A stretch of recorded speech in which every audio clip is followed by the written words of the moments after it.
Time now for our rants and raves of the week, and I'm going to start with Dan. Well, I have a rave, although it's a qualified rave, for John Henry, the owner of the Red Sox and the owner of the Boston Globe.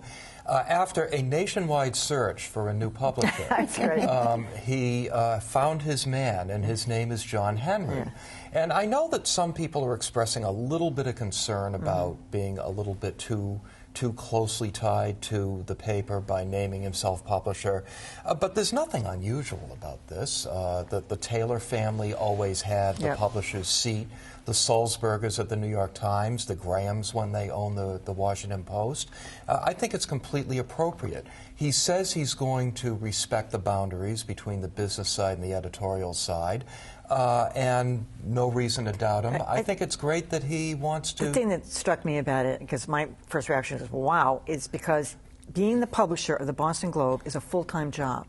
Being the owner of the Red Sox is a full-time job, and I would suggest that being the owner of that Liverpool team is a full-time job. So for him to assume all of that, he's going to have to show up into that office, I would think, virtually every day for most of the day. Well, I think he will, and I don't think being owner of the Red Sox is a full-time job. He has Larry. He negotiates. He gets very intimately involved with a lot of those player contracts, a lot of the deals with the management. I mean, he is intimately involved in what goes on there.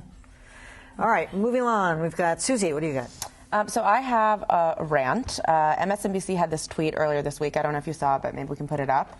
And it was about this Cheerios commercial that featured a biracial family. This is the second ad Cheerios has done with this these actors and this biracial family. And it started with this line, maybe the right wing will hate it. And, you know, the right went crazy and the Republican Party went crazy and they demanded apologies. But the fact is when this initial commercial came out, there was a lot of negative reaction online. So this wasn't an insane tweet. But MSNBC did in this situation what it now does all the time, which is apologize and then apologize and then apologize a third time. They had 3 apologies for this tweet. And I think this is. And then they fired the person. And then they fired this sort of low-level social media person who probably tweeted this. And I think this gets to the fundamental problem now at MSNBC, that they are feeling pressure from CNN, so they don't want to be known just as the left-leaning network, but they've lost any sense of identity. They just apologize for everything. I mean, no way when Megyn Kelly says Santa Claus is white, Roger Ailes apologizes for it. No way. They don't apologize for it. Doesn't happen. So they just have to make a decision about who they are and start standing firm. I don't know why they would have apologized. Dealing with it is one thing, but apologizing for a tweet, I mean, my gosh. 3 times. Yeah. 3 times. Yeah. All right, Roy. Well, I have a rant for Representative Michael Grimm from Staten Island, who I think we have a clip that shows this. He was giving an interview after the State of the Union address, and let's see what he said. I'm not speaking about anything that's off topic. This is only about the president. Well, what about... Thank you. All right, so Congressman Michael Grimm does not want to talk about some of the allegations concerning his campaign finances. Let me be clear to you. You have to do that to me again. I'll tell you. I just wanted to ask you.